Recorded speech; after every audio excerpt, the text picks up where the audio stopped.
Welcome to Amazon Unplugged. Our guest today is Zeba Khan, Director for Beauty Category on Amazon.in. With over 18 years of industry experience in commercial leadership and go-to-market strategy, Zeba has led large multifunctional teams across different geographies. Zeba has graduated from St. Stephen's College, Delhi, and she also did her master's in economics from Delhi School of Economics.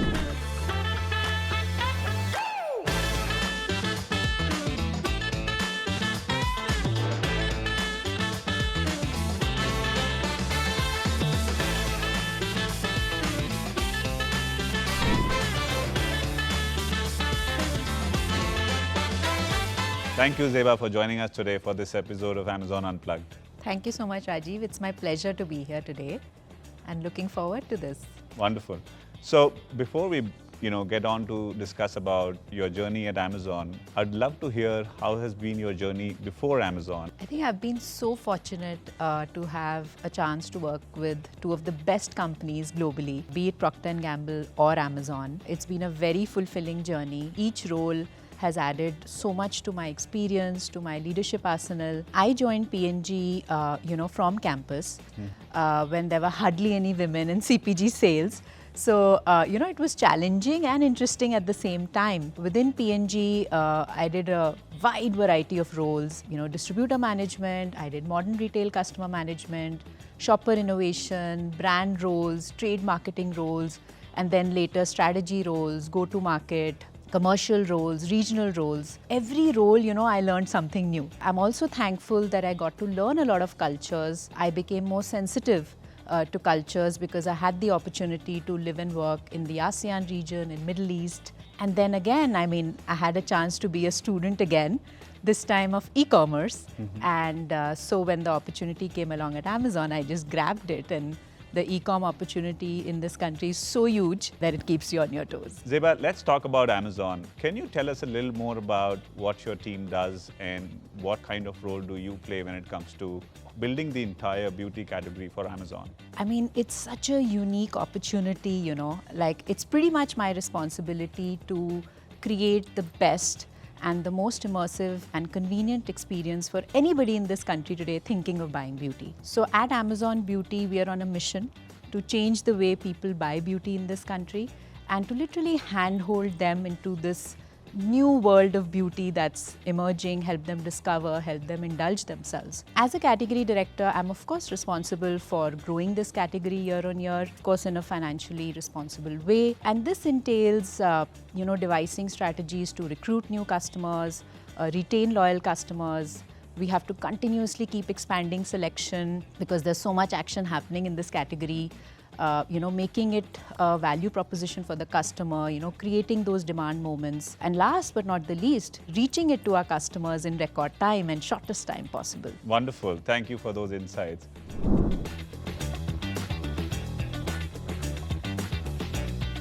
I know when it comes to beauty, sometimes it's a very cliche that, beauty is equated mostly to, women. Yeah. When it comes to men, I'm very curious to know what part of the overall category from a beauty perspective are men in terms of as a consumer. Do you see that growing? Oh yes, Rajiv, you'll be surprised, like you said, we always saw, the previous generation, Max perfumes or a body lotion.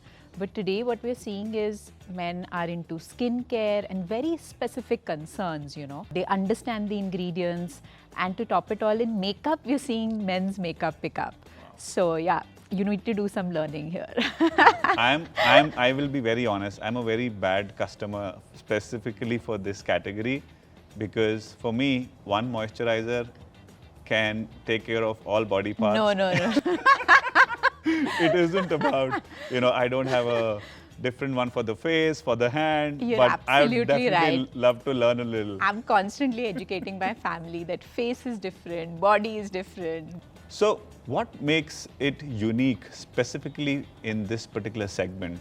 It is a very fast-paced, fast-moving product segment. So could you talk to us about what makes it unique and some of the key challenges that this particular segment sees in the market? Rajiv, the beauty category right now in India is so exciting. It's huge, first of all. It's more than a $30 billion industry today in India. It's slated to grow, reach almost like $47 billion in the next 5 to 6 years. And the interesting part here, closer home, the online penetration is still very low. I mean, literally we'll max reach like a third of the industry maybe in the next 4 to 5 years. So still a huge room to play. And then when you look at the customer in India, it's even more interesting because the per capita consumption of beauty for the Indian customer is just about a third of what a person in China would do. And if I compare it to the US, it's like single digits. Wow. So, everybody sees this opportunity. We as retailers see it, brands see it, and that's the reason, you're seeing so much innovation happening at breakneck speed in this category. I mean, you would read in the papers, right? The number of premium international brands wanting to enter the country. We added like 65 plus brands last year. Wow. For us, digital first brands is another big one. So many companies in India innovating every day. We have like 1,000 plus digital first brands in this category. So everybody is seeing that opportunity and wants to capitalize on it. The customer is getting so evolved. Like I was telling you earlier, people know what are the ingredients in their product. They're very specific about what they want. They're following celebrities. They want to mimic those routines. They want to know where products are getting manufactured. So they are way more involved in the category than they were. And hence, like I said, while the opportunity is so enticing, I think the challenge for us is to continuously be in touch, with these trends, with our customers, and keep upgrading our customer experience in line with their expectations. I think that's the biggest challenge. And the other one being, it is a crowded space. And how do we be an authentic voice in this industry to help our customers make the best choices? Right. So I think these would be some of the challenges we face. Could you tell us what is Amazon and some of your team doing to ensure that you earn that trust and you manage some of those issues that sometimes crop up because of maybe bad products coming in or counterfeit products coming in? Yeah. No, thanks for asking. It's a very pertinent question, especially for this category. And we are continuously striving to upgrade ourselves in this area. For example, we have very robust processes in the back end where, we do look at the supply chains of where the products are coming from. For us, any listing that a seller does, they have to show us physical or digital proof of how are they sourcing the product. Is it from an authorized distributor? Is it from the brand? Maybe they are the brand owners themselves. So we do these verifications, and this is all preemptive, obviously. And then once the product is listed, we are continuously monitoring authenticity metrics. We look at them very sharply. We act on customer complaints as fast as we can so that our customers don't suffer. So we are continuously into this process, evolving. Of course, it's very important for us, and we have robust processes to do that. Okay, wonderful. So Amazon is known for its customer-centric approach. How do you balance speed versus customer centricity, and how do you ensure that you build that in your organization, within your teams as ways of working? First, I think, Rajiv, I'm very proud to share with you that the journey of beauty on Amazon has been so amazing. We are the #1 category in terms of new customer recruitment for the platform. Wow. We are the #1 category on units traded. And the beauty of this beauty business is that we are also one of the categories with the highest retention, loyalty and repeat rates. So it's really amazing what we've been able to accomplish. But obviously, while we're proud of these results, and these have come from a unrelenting focus on our flywheel, as you know, right? Which is getting the widest selection in the market. I think we have more than 20 lakh products in beauty. Wow. We work with more than 70,000 sellers. We have everything from the typical CPG brands to digital first brands. We are the destination. We have the largest selection of these brands and international brands as well, and providing them at the best possible pricing and convenience to our customers. Having said that, while we're very happy with the progress we've made and the growth that we're seeing, it's of course day one, right? Lots to do. the category, like we just spoke about, is so dynamic. So a few areas that we feel that we still have distance to cover, we want to do even better than yesterday. I'll share a few examples. If we look at the shopping experience, we want to bring in cutting edge experiences to our customers. So for example, virtual try-on is something that we've launched for our color cosmetics business, where customers can try lipsticks, they can try hair color, and then choose what suits them and buy it accordingly. We know we're a search heavy platform, so many products, like I said, over 20 lakh products. How do we make the navigation easier for the customer? So continuously, bringing in new filters, and helping them find the right products for themselves. The next one would be personalization. People want it, they're looking for it. We are investing into new areas. For example, if I take skincare, how do I show you products that are uniquely suited to your skin? So those are the areas we're innovating in. Of course, we have vernacular customization. We have Tamil, Telugu, Kannada, Marathi. So we really want to, democratize beauty. Anywhere in the country, anybody wants to buy beauty, we have the experience for you. Moving on to convenience, like I said, we want to keep improving on speed every year. Right now, we have a 2-day guarantee in 200 plus cities. And for prime customers, we now have same-day deliveries. So that's what we want to keep innovating on. Another area we're wanting to innovate on is really creating that education and immersive beauty experience. It's not just about buying. Customers want to get educated. They need a trusted partner in this journey.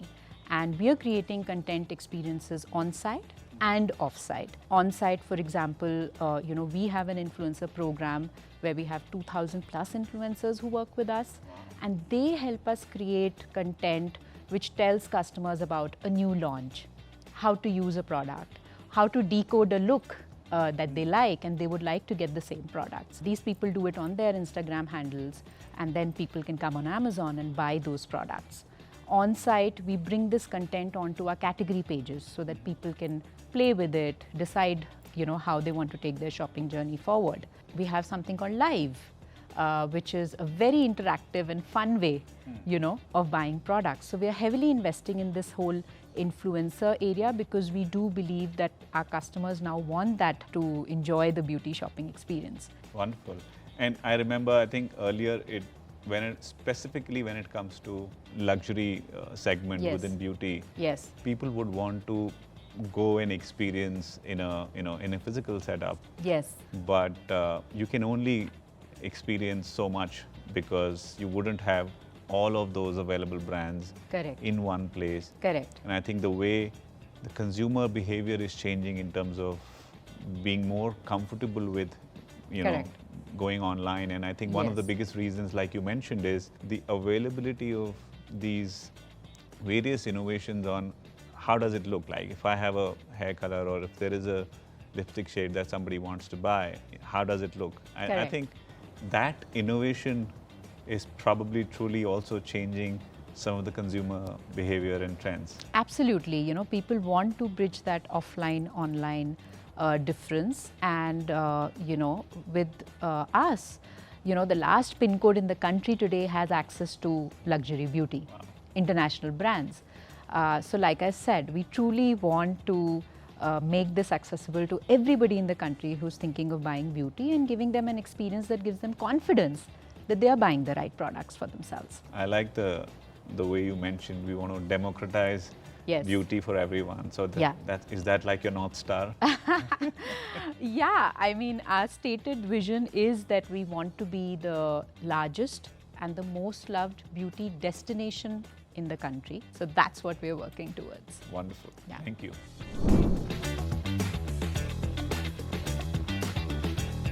We've heard enough about leadership principles and how Amazon, in terms of the ways of working, it is so deep-rooted. Yeah. I'd love to get your perspective on how do you use those leadership principles within your teams, and if you have any specific ones that you index on. Rajiv, I've been in 2 companies like I shared, right? And I'm such a firm believer that, these values set up these organizations for long-term success. They're kind of the fabric that binds the entire organization, and it builds so much trust because, everybody in the organization is bound by those principles. And leadership principles at Amazon are no different.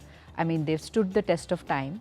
I find them very practical, easy to apply, and I think we apply them in every small or big decision that we make. So for example, in my team, it's not like we discuss leadership principles only in the context of people. We discuss it when we're faced with a business problem. So for example, if any metric in my business is not doing well, or the anecdotes are differing from what we're seeing in the data, we dive deep. We go into it. I encourage my teams to be vocally self-critical, be dispassionate, remove themselves out of the equation and really build trust with partner teams, because a lot of solutioning happens when partner teams come together. Sure. So this is how we apply it every day. Similarly, again, to keep the day one culture alive, right? I encourage fast decision making. I encourage my team to take two-way door decisions on their own. These are some of the ways that we're kind of using them almost every day and every decision that we make. Absolutely. And I think for me, when I look at leadership principles, some of them are also very peculiar. Like, for example, when we say leaders are right a lot. Yeah. And what does that mean? And when we speak about in order for you to be right a lot, you need to listen more and be willing to change your perspective and beliefs. And so it does not mean that leaders are always right. It's basically saying that leaders continue to disconfirm their beliefs and continue to seek more diverse perspectives. So I think some of that, when we see it in practice, it just shines how it enables clarity of thought, how it enables us to take those high velocity decisions. So I think that's something that I see every day. Yeah, absolutely. And like the LP that you just mentioned, since I joined Amazon a couple of years back, and it's something that I practice literally every day, because so many new things come to me and I'm constantly open and looking out for that knowledge and to learn something from everybody I meet. So I've been on that for the last couple of years. Wonderful. We spoke about your journey early on, Zeba, where you said that you worked in different companies across different segments, different geographies. How did you navigate some of the challenges? What challenges did you face during your career? Now where you are, did you also experience any glass ceiling that we talk about? One thing I keep telling the mentees that I have, that a career is a marathon. It's not a sprint. You need to be patient and you need to build that muscle and experience. And for me, like I said, right, I joined CPG sales at a time when, while the company was very supportive, the country's infrastructure wasn't developed. So even with the best intent, I would face issues like not being able to visit my entire geographical territory, because maybe it was not safe to travel for women alone. There were practical difficulties like finding washrooms, decent hotels to stay. And my male counterparts didn't face these things. So yes, it was a problem, but I think I overcame it, of course, with the help of the company and my colleagues who helped me, but also because I feel like when the purpose is clear, you remain grounded and you have that compass and you know why you're doing this, So for me, it was learning, and that kept me going. And now I feel in retrospect that actually those experiences defined me. They built that resilient muscle in me to not give up, right, and keep working towards the future. So that's, one experience that I had early, and it has shaped me to a large extent. The other one, I think it's very pertinent, I think a lot of people face it, is managing dual careers, especially today when, the population of both husband and wife working is much higher than what it used to be. And it is a practical challenge. And I think on that, honestly, I have to thank my spouse. I think it's as important as a career decision. And you need that support. You need that support at home. We've always made joint decisions when we've both had to move jobs, and it's been an equal partnership. And I think that's been the secret sauce for me. So very thankful for that. Wonderful. And I think in my interactions with some of the mentees that I have mentored, especially women, I think one input that I have always had for them is be more vocal to seek help and reach out. Absolutely. Yes, I encourage all women to have a voice on the table, be fearless about it, and make sure you're communicating, you're creating allies, and it really, really helps. Wonderful. Thank you so much.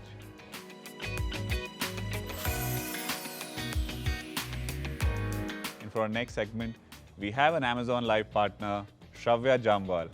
At 18, Shravya started her journey as a digital creator in fashion, beauty, and lifestyle on various platforms. Over the span of 7 years, she has cultivated her passion, and today she stands as one of the go-to advisors for countless of customers seeking guidance and inspiration in their beauty routines. Thank you, Shravya, for joining us today. Welcome to Amazon Unplugged, Shravya. Thank you so much for having me here. It's a pleasure. So Zeba, before we go and ask a question to Shravya, I have a question for you. How does Amazon engage with the creators? And could you tell us a little more about the Amazon Live program, and how do you engage with all of these digital influencers? Yeah, sure. I mean, like I was sharing with you, Rajiv, this is an area we're heavily investing on. We're lucky that outside the US, India is a Amazon platform where we have the live capability. It's a very interesting, social, fun way of shopping live with creators like Shravya. And the customer need that it serves is to give them that trust, to give them that expertise, help them make the right choices for themselves. You know, today we work with more than 250 creators on live. We do more than 20 hours of streaming per day. You know, the viewership is about 5 million plus on a weekly basis. So really something that's coming up very well thanks to creators like Shravya. Wonderful. And Shravya, when did you join Amazon Live, and can you tell us your experience? So I joined Amazon Live, I think 3 years ago. I was a part of the pilot live, and ironically it was also a beauty live.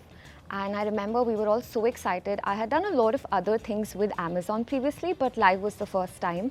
Wow, and I have a lot of respect for influencers because the amount of trust that you all need to work with and build with your customers and your fan following. I have 85 followers on Instagram. So I know that's not even below standard. It's like does not exist. So I think some of that is absolutely amazing, the work that the influencers are doing today. So you will be surprised, but when I started 7 years ago, I remember I had 435 followers. And this is when influencer was like not even a term. I had a WordPress blog. Instagram was not the main thing. Like it was something where people put like random pictures, truly random pictures. I really liked fashion back then, and I really wanted to be a part of this industry, like the fashion and the beauty industry. And 7 years ago, it was a very restricted industry.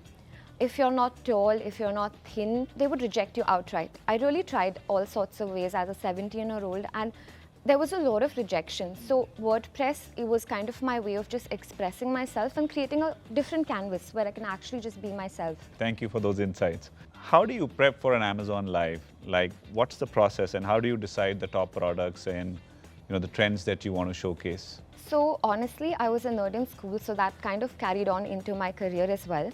I study a lot. So just to study the trends, I have 5 social media accounts, one being my main account. And I have 4 separate accounts that I just used to study content as a consumer, because you need to understand how it is to see it before you create it. That is one. Step 2 is I genuinely save a lot of references. So it's easier for me to articulate that into content. Mm-hmm. You say anything and I will have a reference. I'm like, yes, 1 second, let me just take it out from my Pandora box. But that would be 2. The third one would be, because like I said, I do beauty primarily now. Understanding the product is very important. It goes on someone's skin, and if it doesn't go the way it's planned, it can have a really negative effect on your confidence, because I've had that with myself. Wow, that's wonderful. And do you shop beauty products on Amazon? I genuinely shop a lot. And I think the best thing is, what I do, because I study Amazon so much and I know all the products. If there's a sale coming, I will text all my friends, guys, get your carts ready. It's coming. It's coming. So all my friends, like, I think that's I consider a pro, but my friends' parents consider it a con. They are hoarders of beauty. Like, we all have the same mascara. Everyone has bought it on discount. We have the same palettes. And I do all kinds of lives. So I pick random things also. So they buy randomest of the things, and actually I love it. And I'm going to ask this question to both of you. What are your tips for other influencers who are trying to make it big on platforms like Amazon Live? Yeah, Rajiv, like we spoke earlier, I think trust is so important. It's integral to this category. So I think two things come to my mind. One is, like Shravya was also saying, really have that wealth of knowledge, go deep, and your advice should be efficacious and expert, for the customers to make the right choices. And second would be your authentic self. I think that comes out very clearly in, all these platforms, be it Instagram or be it Amazon Live. So as authentic as you can be. Thank you. What about you, Shravya? I think I completely agree with Zeba. Only two things: you research and study the product and whatever you're doing the live about, as well as the pop culture, understand the market and what's trending. And the second would be, this is very important, a good joke can save you from the worst blunders on a live.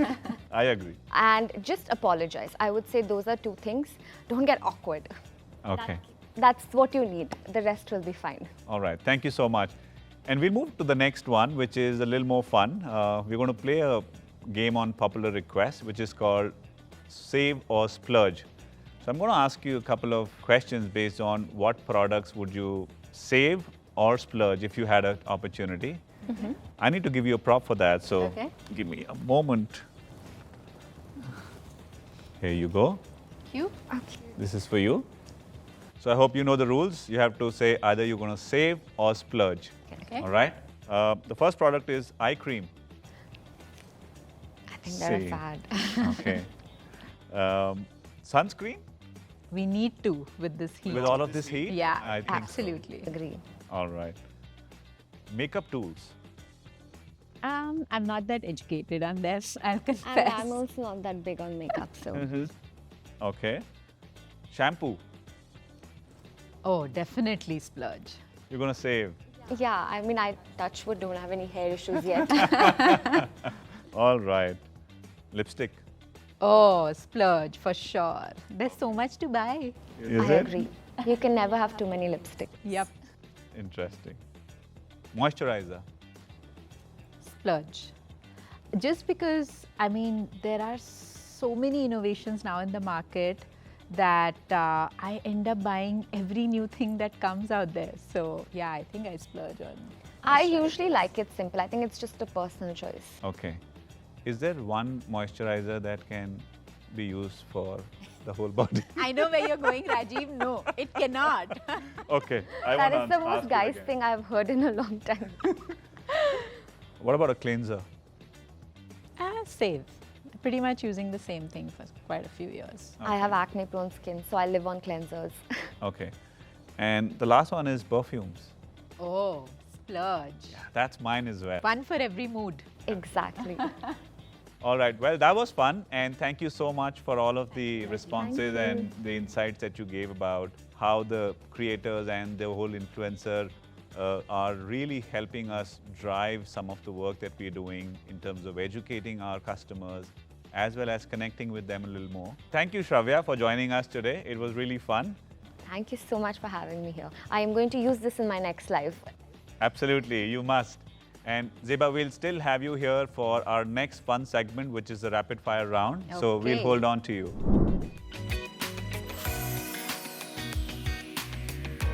So Zeba, we've reached the end of the segment. And for this segment, it's a little bit of fast-paced energy. Okay. It's called the rapid fire round. Nice. Are you ready for it? Absolutely.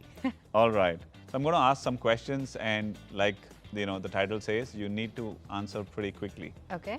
All right, Zeba. So we're going to start with the first question. Okay. What's your favorite travel destination and why? You can airdrop me anywhere in Italy. Uh-huh. I love the vibe, I love the food, I like the people, and I think I'll be able to find my way around. So, Italy. Did it you is. say vibe or wine? Both. Okay. All right. What are you reading or binge watching these days? Okay, so I'll tell you about these two very interesting books, which I read, of course, on my Kindle, and two biographies, which I was very intrigued about.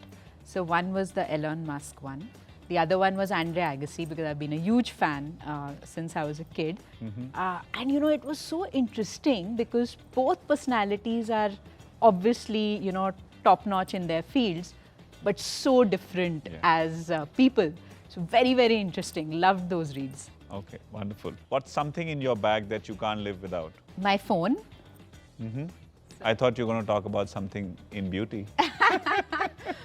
That too, but I think the phone is kind of oxygen these days. So yeah, For everyone. for everyone. What's the best or maybe the worst piece of advice that you've received? I think the worst one was like when I joined P&G, someone told me, you won't survive a sales career.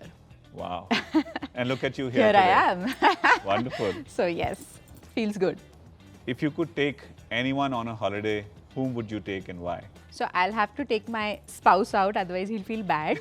But outside of my spouse, I wish, I could take dogs on flights, and I have a 3-year-old lab. Wow. And I'd love to take him. Like I said, I'd love to take him to Italy, rolling down those green hills. I'd love to play with him there. Wonderful. Thank you. And we have a small gift for you from an Amazon seller which is called Poshio, who is also on the Amazon Launchpad program. Thank you so much. Here you go. Thanks. Thanks, Thank you Rajiv. so much.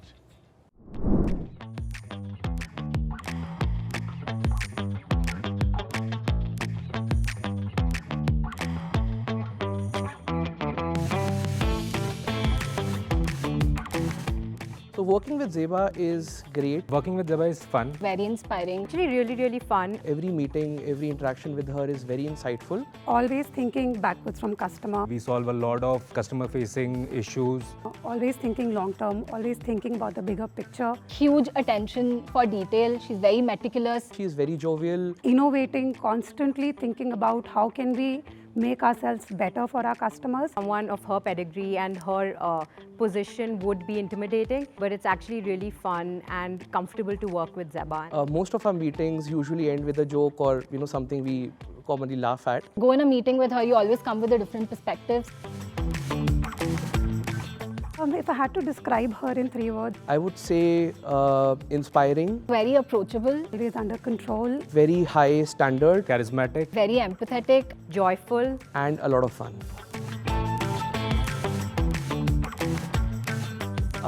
I think the answer is very clear. She lives in almost a palace. So Zeba has this super fancy place in Kunnoor. So if I am Zeba, I'll give my Mercedes to Abhishek for driving selection and growing it year on year. So take it for a ride, go out. If I was Zeba for one day, I would probably either give a very hefty discount to all the employees of the Amazon beauty team, or probably just give a green pass to everyone and they can shop as much as they want. I would first try and understand how does she juggle work with so many hobbies that she has. In fact, she is a certified scuba diver. So I would like to understand how she does that. I think I'll organize an offline event for Amazon Beauty where the world will know that we are a preferred beauty destination. And of course, I would just want to understand her skincare routine. She has a flawless skin.